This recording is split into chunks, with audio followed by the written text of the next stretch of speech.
క్రైస్తలో చేరి వచ్చిన మీకు అందరికీ ప్రభునేసు కృష్ణ శుభాలు తెలియజేస్తున్నాను. ఈ దినము కొరకు ఏర్పాటు చేయబడిన లేఖన భాగము అపోస్తుల కార్యములు 17వ అధ్యాయము 2వ వచనం మరియు 3వ వచనం.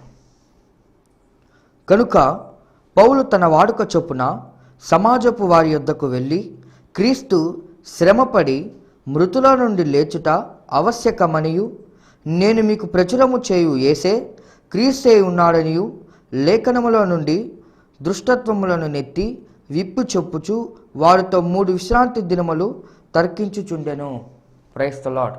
దేవునికి స్తోత్రం. హల్లెలూయా, హల్లెలూయా, హల్లెలూయా. స్తోత్రం. మన ప్రభువును ప్రియరక్షకుడైనటువంటి నజరేయుడైన యేసు క్రీస్తు దివ్యనామములో మన నెల్లూరులో లోకల్గాను అనగా లోకల్ ఛానల్ అంటే ఇక్కడ ప్రసారం అవుతూ ఇక్కడ మాత్రమే కాకుండా తిరుపతి జిల్లా, అంతేకాకుండా చిత్తూరు జిల్లా, లేదు అంటే మన ప్రకాశం జిల్లా, ఈ ప్రాంతాల్లో కొన్ని ప్రాంతాలకు మాత్రమే మన పరిమితులను బట్టి శాంతి టీవీ ఛానల్ ప్రోగ్రామ్స్ వెళ్తూ ఉన్నాయి. ప్రభు చిత్తమైతే రాబోయే రోజుల్లో ఇంకా ఇవి వైడ్గా ఇంకా అనేక ప్రాంతాలకు వెళ్ళేటువంటి అవకాశం ఉంది. అంటే నేను లోకల్ ఛానల్ అంటున్నప్పుడు దాని అర్థం శాటిలైట్ ఛానల్ కాదు అనే ఉద్దేశంతో అంటున్నాను.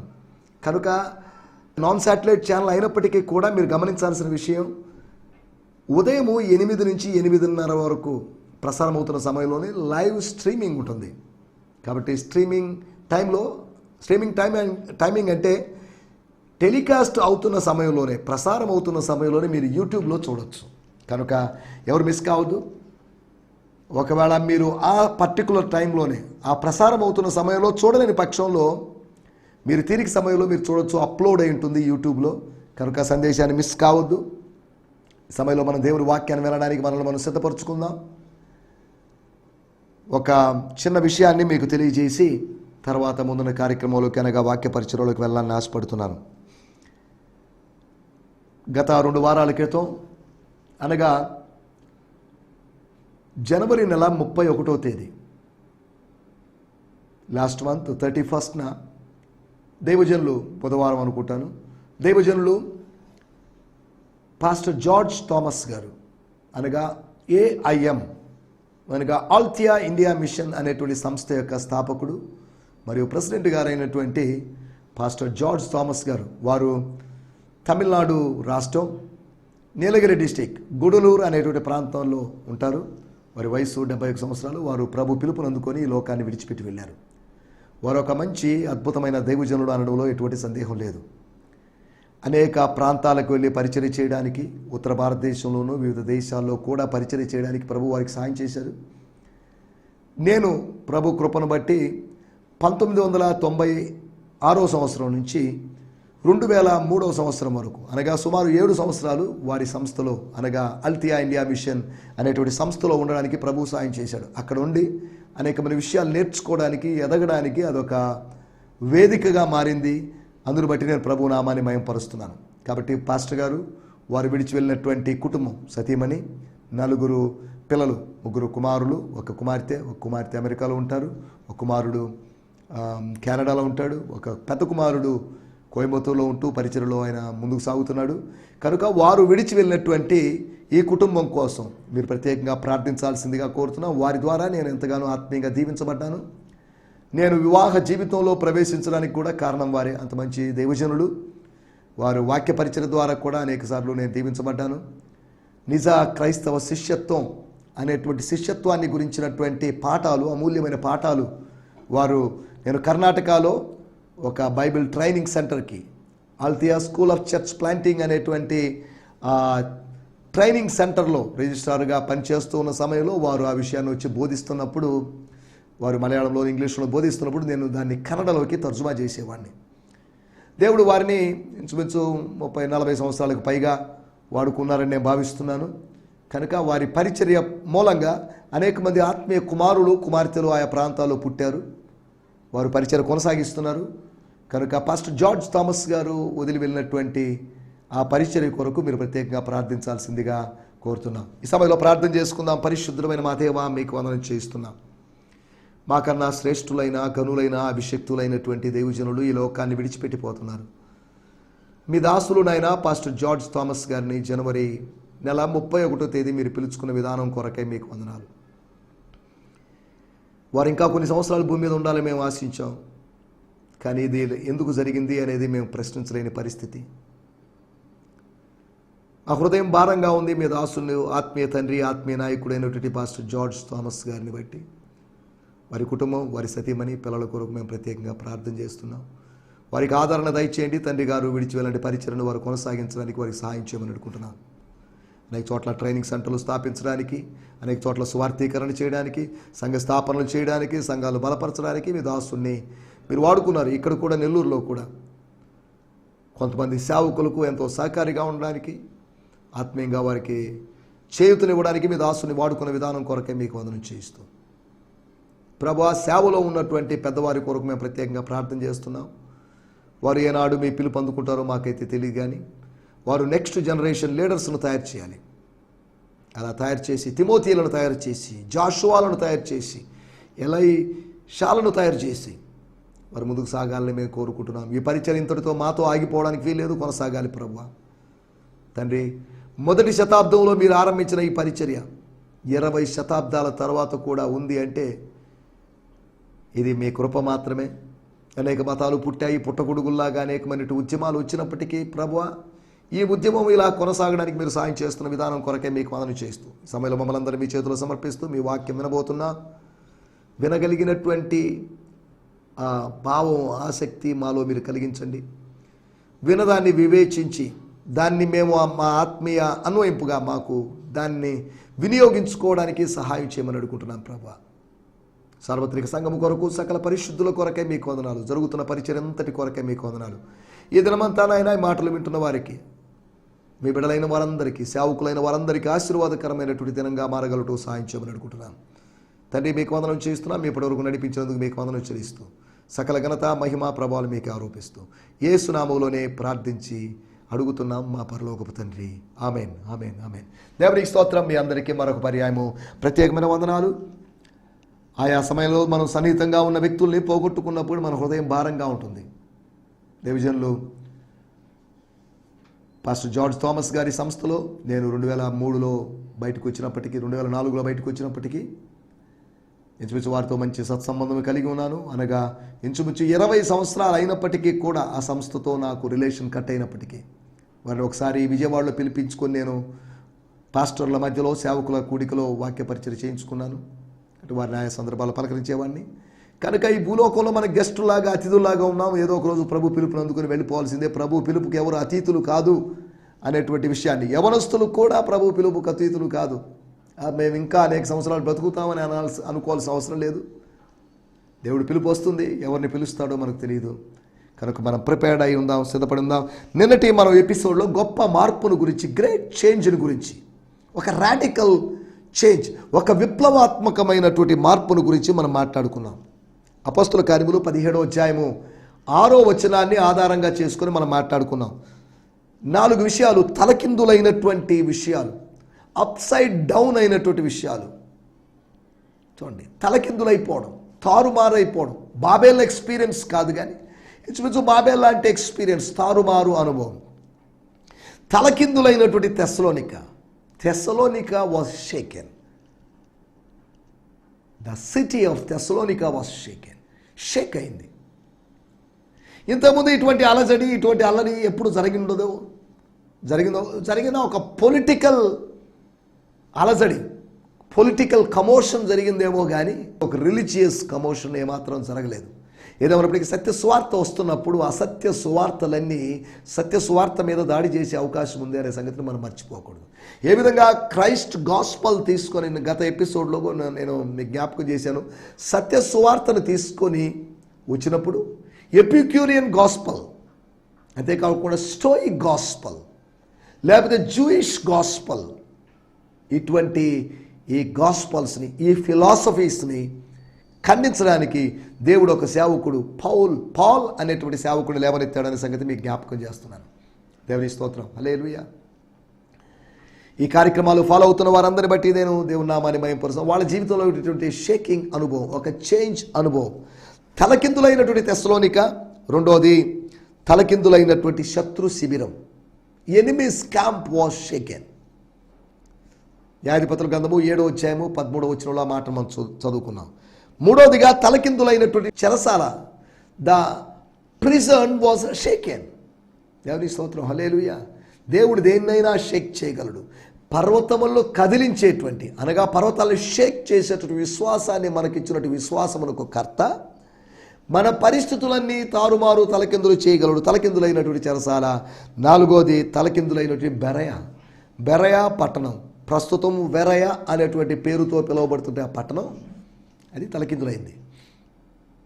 ఎవరి స్తోత్రం. వీటి గురించి మనము నిన్నటి ఎపిసోడ్లో మనం మాట్లాడుకున్నాం. రండి ఈ దినం కొరకే దేవుని వాక్యాన్ని ధ్యానించుకుందాం. కొంతమంది కార్యక్రమాలు ఫాలో అవుతున్నారు, ఫోన్స్ చేస్తున్నారు.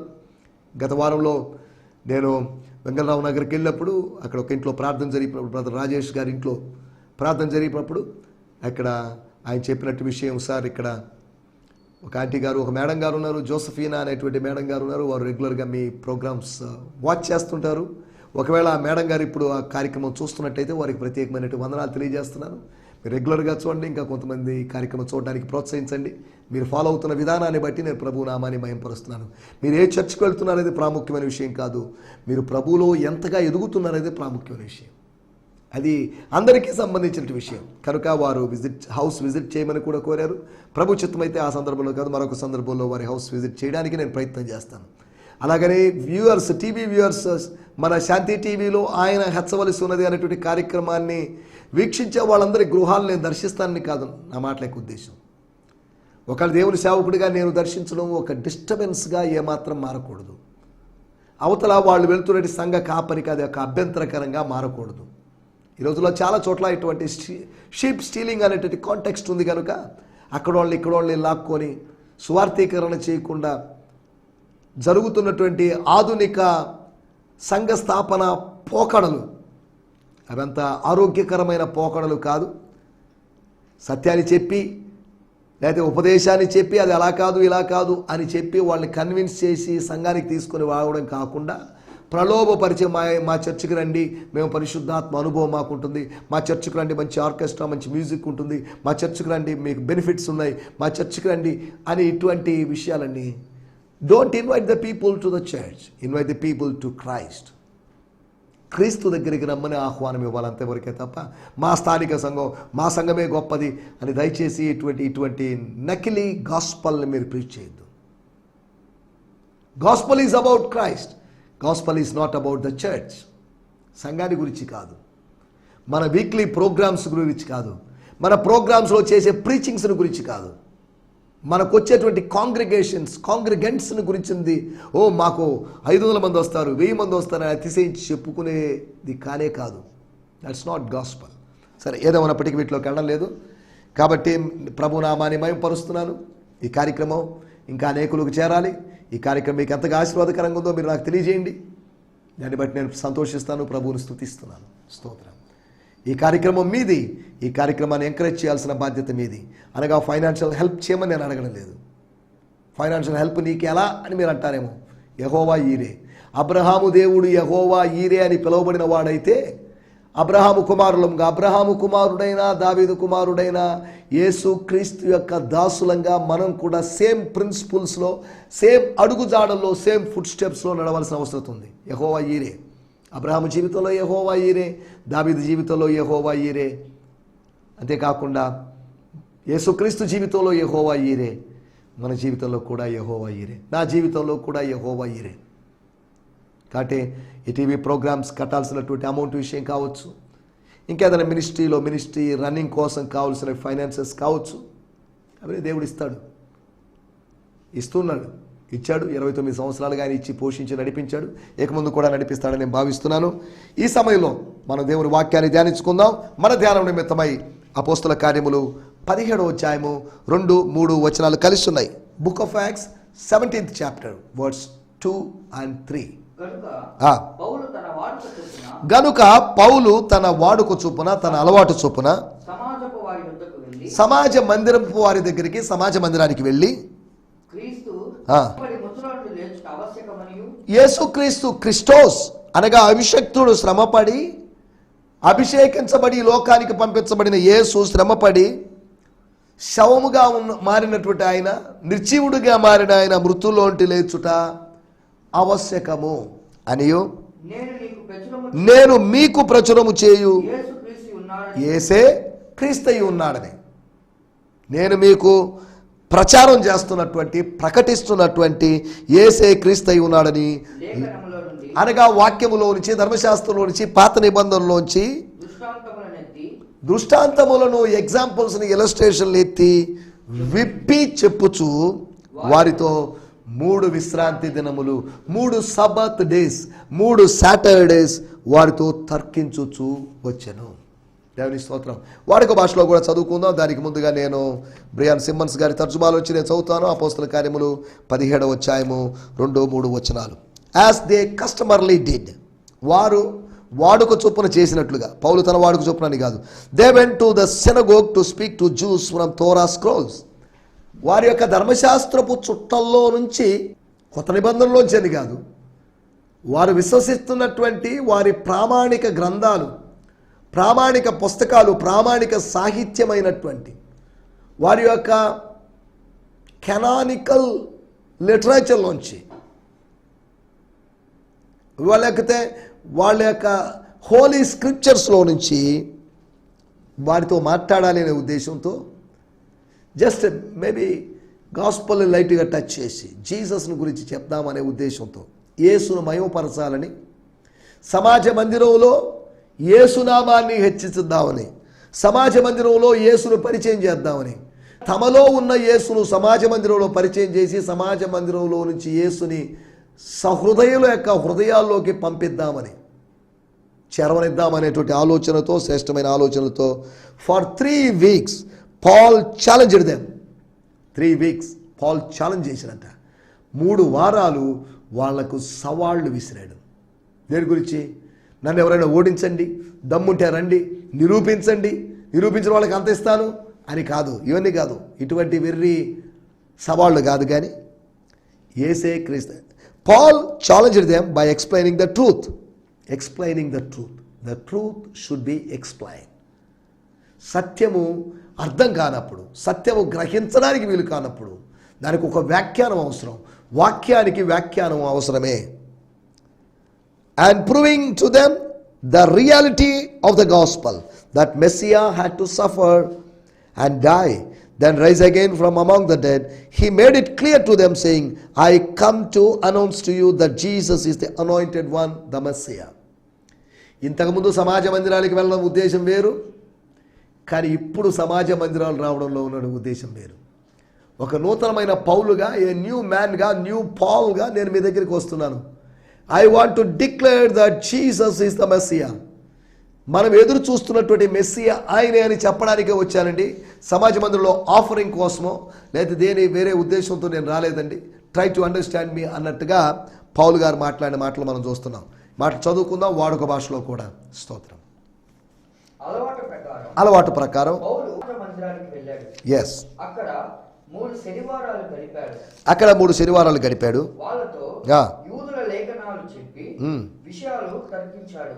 క్రీస్తు చనిపోవాల్సిన అవసరం, బ్రతికి రావాల్సిన అవసరం ఉందని వాళ్ళకు అర్థమయ్యేటట్లు చెప్పాడు. వారికి అర్థమయ్యేటట్లు చెప్పాడు. ఈ విషయాన్ని లేఖనాలు ప్రయోగించి రుజువు చేశాడు. ఎస్, లేఖనాలు ప్రయోగించి, ఉపయోగించి, వినియోగించి ఆయన రుజువు చేశాడు. He proved. దేవుని స్తోత్రం. నేను చదువుతున్నాను. And Paul as his habit was went in and reasoned with them from the scriptures for 3 consecutive Sabbath days, opening up the scriptures and laying out clearly the necessity of the anointed one to suffer and to rise again from the dead.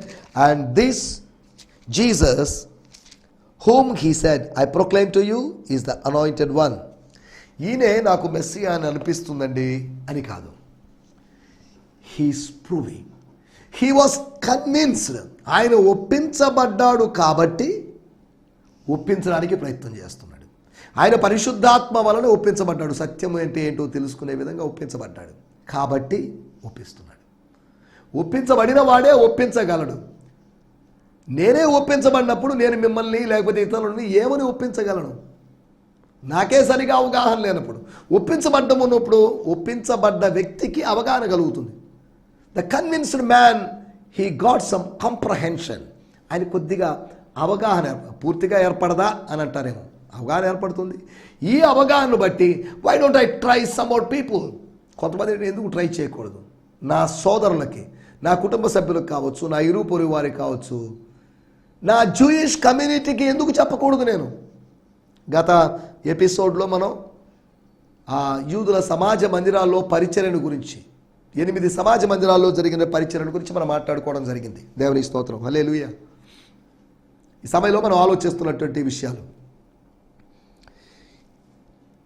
సమాజ మందిరములో జరిగిన పరిచర్య ఆవశ్యకమైనవి, important or significant, prioritise చేయవలసినటువంటి, ప్రాధాన్యపరచాల్సినటువంటి, ప్రాధాన్యంగా ఎంచాల్సిన విషయాలు ఏంటి? ఇక్కడ రాయబడిన మాట, క్రీస్తు శ్రమపడి అనగా సిలువ మరణం పొంది, శ్రమానుభవానికి వెళ్ళి, the suffering of the cross, శ్రమపడి మృతుల్లో నుండి లేచుట ఆవశ్యకము. లేచాడో లేదో మాకు తెలియదు అని కాదు, లేస్తే బాగుండేదని ఆశాభావం కాదు, లేచుట ఆవశ్యకము కాబట్టి ఆయన లేచాడు. లేవాలి అని నిర్ణయించబడి, ఆయన మరణించాలని నిర్ణయించబడింది కాబట్టి మరణించాడు. ఆయన లేవాలి అని నిర్ణయించబడింది కాబట్టి లేచాడు. ఆయన వెళ్ళాలి అని నిర్ణయించబడింది కాబట్టి ఆయన వెళ్ళాడు. ఆయన రావాలి, మరలా తిరిగి రావాలి, భూమి మీదకి రావాలి అని నిర్ణయించబడింది కాబట్టి, నిర్ణయించబడిందంటే దాని అర్థం ఏంటి? It was decided or determined before the laying of the foundations of the earth. అనగా భూమికి పునాదులు వేయబడక ముందే అది డిసైడ్ అయిపోయింది. అనాది సంకల్పం అది. దేవుని స్తోత్రం, హల్లెలూయా. కాబట్టి మనం ఇక్కడ ఆలోచిస్తున్న విషయాలు త్వరగా మీకు ఆవశ్యకమైన విషయాలు మీకు జ్ఞాపకం చేస్తాను. యేసు లేవడం, యేసు మళ్ళీ లేవడం గురించి కాదు, ప్రతి ఈస్టర్కి లేవడం గురించి నేను మాట్లాడడం లేదండి. అప్పుడు లేవడం, ఒక్కసారి లేవడం అనగా 4వ రోజు లేకపోతే 3 రోజుల తర్వాత లేదా 3వ రోజు లేవడము అనేది ఒక అవసరత. దాన్ని నొక్కి ఒక్కానిస్తూ 3 వారాలు, 3 వారాలు అంటే 3 ఏళ్ల 21 రోజులని కాదు, 3 శనివారాలు, 3 సబ్బాతులు. అక్కడ అతనికి ఎంత టైం ఇచ్చారో మరి మనకు తెలియదు, అరగంట ఇచ్చారో, గంట సేపు ఇచ్చారో మరి తెలీదు. అన్ని గంటలు, 3 గంటలు, 4 గంటలు, 5 గంటలు, 6 గంటలు. ఒకవేళ అది మన చర్చ్ వర్షిప్ లాగా కాదు కనుక వాళ్ళు కొద్దిగా డిస్కషన్లోకి, స్టడీ మోడ్లోకి వెళ్ళారు కనుపంటే ఇక కొద్దిగా టైం తీసుకొని ఉండొచ్చు. లేకపోతే అక్కడ ఉన్నటువంటి ఇతరులు ఏమండి అదన్నారు ఇదన్నారు, దానికి ఆధారం ఏంటి, దీనికి ఆధారం ఏంటి అన్న క్వశ్చన్ చేస్తున్నప్పుడు దాన్ని అన్నింటికి ఆన్సర్ చేయడానికి వాళ్ళకి ఒక క్లారిటీ రావడానికి కొద్దిగా టైం పట్టింది. అనగా వాళ్ళ సమాజ మందిరంలో, సునగోగులో వాళ్ళకి కన్ఫ్యూజన్ ఉంది. కానీ క్రీస్తులోకి వచ్చిన వానికి క్లారిటీ వస్తుంది. సమాజ మందిరంలో నుంచి క్రీస్తులోకి వచ్చిన వానికి, ఆశ్రయపురమైన క్రీస్తులోనికి వచ్చిన వారికి క్లారిటీ. అమ్మాయ బతికి బట్టగట్టా నేను, నో ప్రాబ్లం, ఇక నన్ను ఎవ్వరూ ఏమీ చేయలేదు, ఐఎమ్ సేఫ్ అని సెక్యూరిటీని ఫీల్ అవుతాడు. అక్కడ వరకు వచ్చినవాడు వచ్చినట్టు మళ్ళీ అందరూ తిరిగి వెళ్ళిపోయారు. యాజకుడు చెప్పాడు, నానా ధర్మశాస్త్రం ప్రకారం ఆ వ్యక్తి ఇక్కడికి వచ్చాడు, శరణాగతుడయ్యాడు కనుక అతన్ని మీరేం చేయడానికి వెళ్ళదు, గో బ్యాక్. చూద్దాం, ఇది అతనికి చెరసాల లాంటిది. Let him be convinced about his mistake or error. అతను చేసిన తప్పును గురించి ఒప్పుకోనివ్వండి. అదొక పనిష్మెంట్ అని కాదు, కానీ కాబట్టి ఒక ప్రధాన యాజకుడిగా నేనున్నంత కాలం, ప్రతి ప్రధాన యాజకుడు లేదా యాజకులు కేవలం ఆశ్రయపురాల్లో ఉంటారని కాదు దాని అర్థం. తర్వాత ఆశ్రయపురాలు లేవు, ఆశ్రయపురమైనటువంటి క్రీస్తు మాత్రమే మిగిలాడనే సంగతిని మనం జ్ఞాపకం చేసుకోవాలి. ఆవశ్యకమైనది యేసు లేవడం అనేది. రెండవది అపోస్తల కార్యములు 1వ అధ్యాయము 21, 22 వచనాల్లో మనం గమనించినట్లయితే,